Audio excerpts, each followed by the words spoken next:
Eu gostaria de iniciar com a palavra água.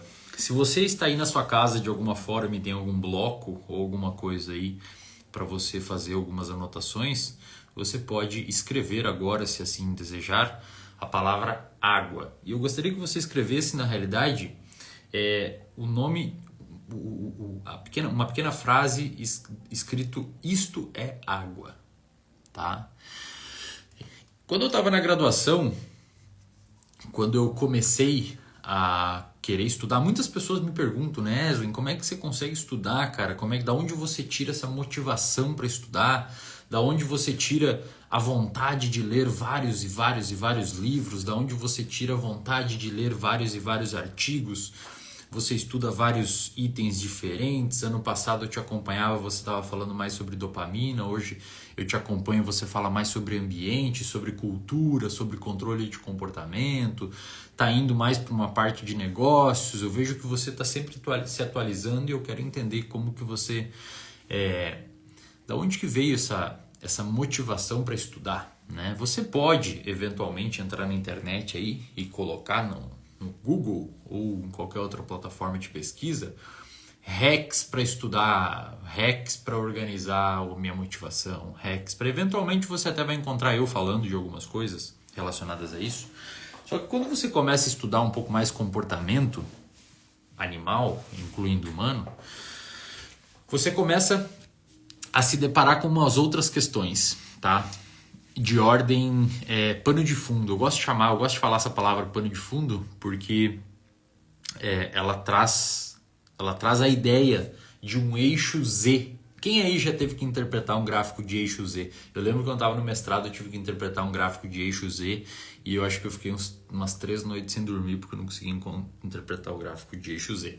Qual que é um gráfico de eixo Z? Ele dá uma perspectiva de profundidade, portanto destaca alguns desses itens. Eu gosto dessa perspectiva pano de fundo. Então, é claro que você pode pegar eventuais hacks e eventuais técnicas e sei lá o que se destacam na frente para fazer você modular o seu comportamento, para motivação para estudar e para motivação para fazer sei lá o que. Só que você tem que ter um pano de fundo sustentando esses hacks. Quando eu estava na graduação, eu morava numa cidadezinha do interior, um papo aqui entre nós, tá? Eu sei que tem 1.800 pessoas assistindo, mas cá entre nós, vamos falar, imagina que tá falando só eu e você aqui, ignora essas outras pessoas.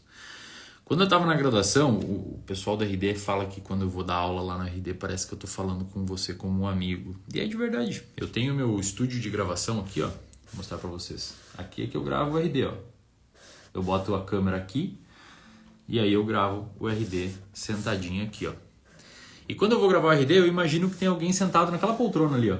Tá vendo aquela poltrona lá atrás? Quando eu vou gravar o RD, eu sempre imagino que um de vocês está sentado lá atrás. Eu ignoro a câmera e imagino que eu estou conversando com você. Por isso que fica muito pessoal. E é o que eu vou fazer agora, tá? Então, um papo sério aqui, um papo reto.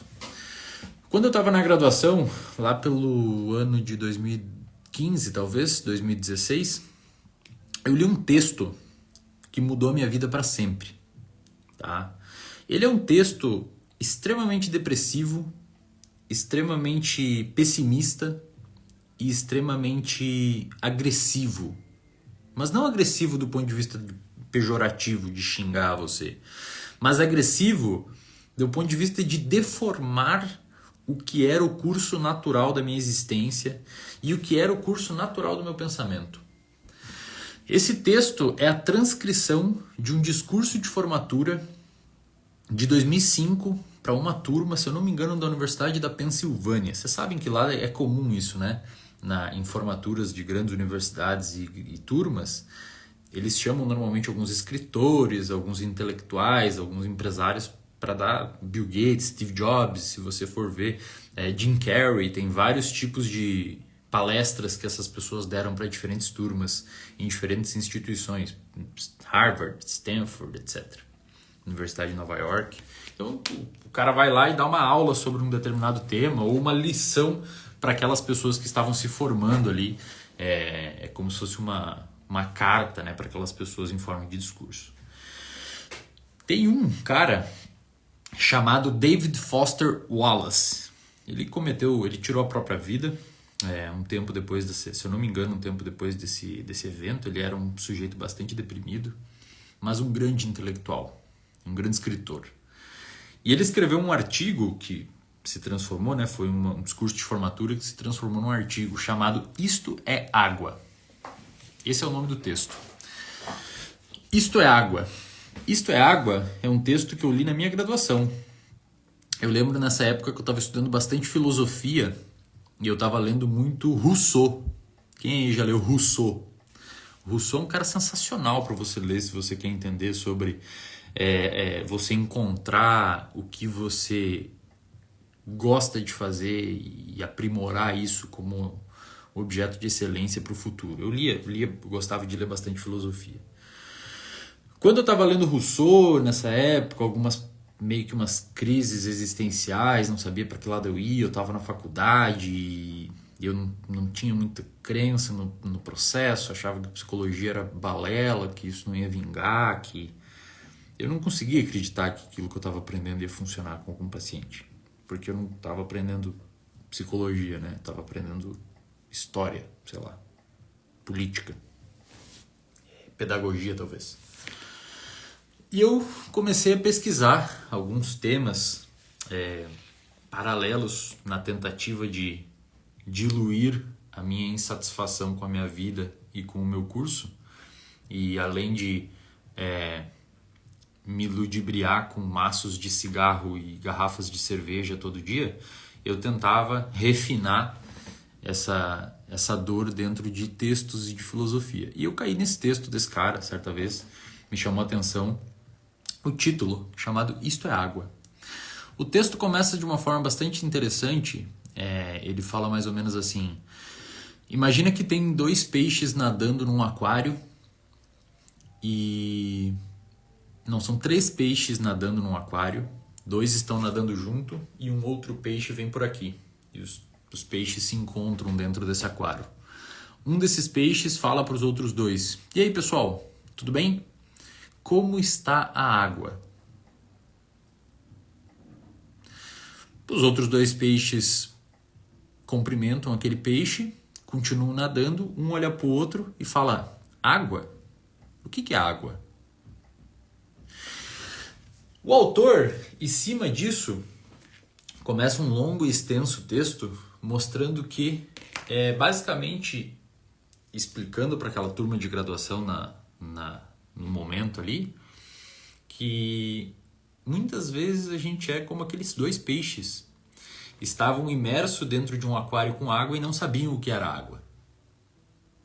E ele começa a trabalhar algumas ideias no texto dele, no discurso de formatura para esses formandos, de que muitos de nós, e eu lembro exatamente que eu estava no meu quarto, era de madrugada, eu estava lendo esse texto com a minha luminária e me chocou bastante, porque a impressão que eu tive é que eu era um daqueles peixinhos dentro daquele aquário e que quando eu tive contato com esse tipo de pensamento, uma janela se abriu e era como se eu tivesse me visto de fora do aquário.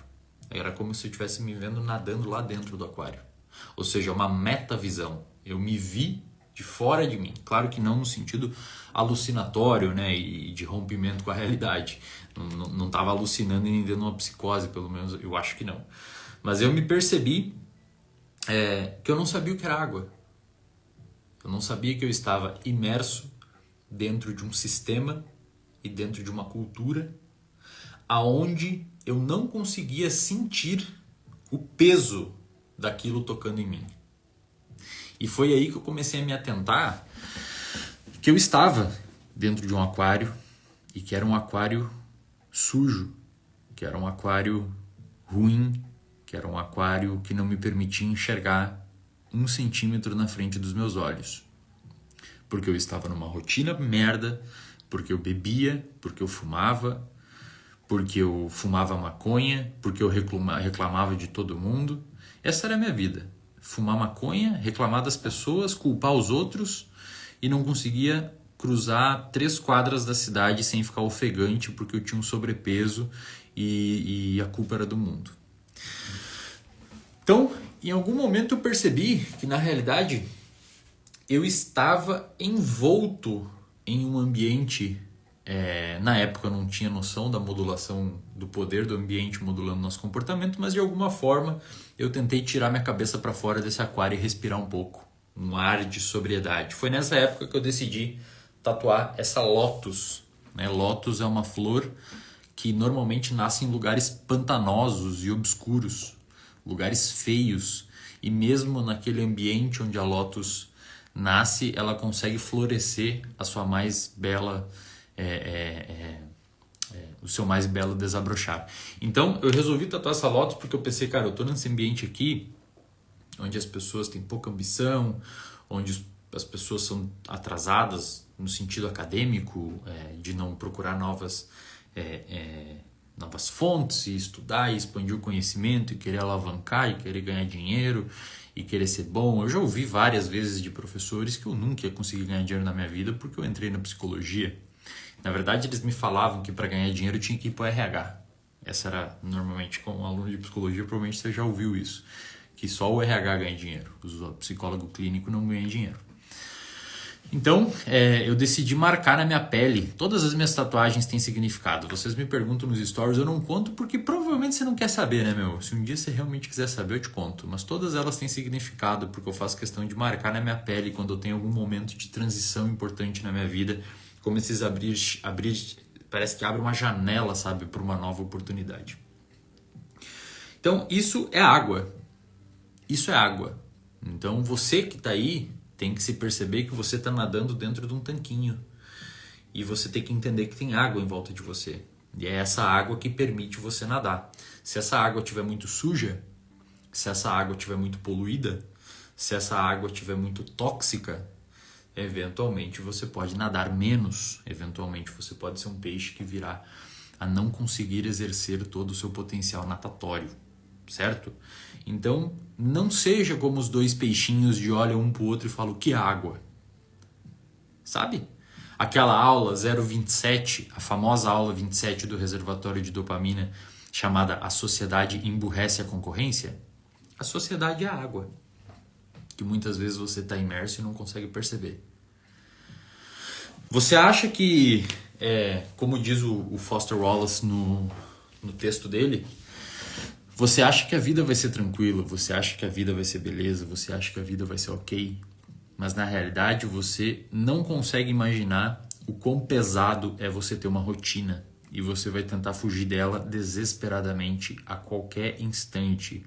Na realidade, o seu dia típico, segundo ele, para os alunos daquela formatura que ele estava fazendo esse discurso, você vai acordar de manhã, escovar seu dente, dar um beijo na sua mulher ou no seu esposo, levar seus filhos para a escola dentro do seu SUV, né? Lá nos Estados Unidos eles compram muito isso, vai passar no posto, botar algum tipo de gás no seu carro, vai para o seu trabalho, o seu chefe chato vai estar olhando você e vai encher o seu saco, você vai voltar embora de noite, vai chegar em casa, perceber que você não tem comida na geladeira, você vai ter que pegar o seu SUV, você vai ter que ir ao supermercado, aqueles corredores iluminados, o carrinho puxando para um lado, a roda insuportável, você já está estressado, a fila está enorme, tem uma criança chorando e a caixa olha você e não faz um simples ato de gentileza burocrático que permitiria você poupar pelo menos uns 30 minutos em passar sua compra ali, o que atrasa você 30 minutos para você conseguir comprar as coisas que você precisa. O seu dia foi uma merda. Segundo ele, alertando os alunos naquele discurso, esse seria um dia típico de um adulto nos Estados Unidos que está se formando, não lembro exatamente qual era a formatura que ele estava discursando. Por que eu estou falando tudo isso para você? Para deprimir você? Para deixar você triste? Não. Eu estou dizendo tudo isso para você entender que você não pode ser, e agora entrando na segunda palavra que a gente tem aqui, então a palavra água a gente conclui. Eu tenho medo que o Instagram derrube minha live com 30 minutos ou com 1 hora, então se caso cair a live eu abro de novo, tá, filho? Só para você saber. Então isso é água, tá? Fechamos a palavra água. Água é o contexto ao qual você está inserido e muitas vezes você não sabe que está nadando. Até que chega um peixinho, que nesse caso sou eu na metáfora, e fala para você, para essas 2.600 pessoas que estão aqui assistindo. Ei, como está a água? Como está a sua água? Talvez você não tinha percebido. Ou talvez você olhe pro lado agora e pergunte pro seu amigo, o que esse cara tá falando? O que é água? Né? É o que um peixinho falaria pro outro. Você também tem água, metaforicamente falando, ao seu lado. Só que você tem que ver. Amigos, trabalho, família, relacionamento, isso é água.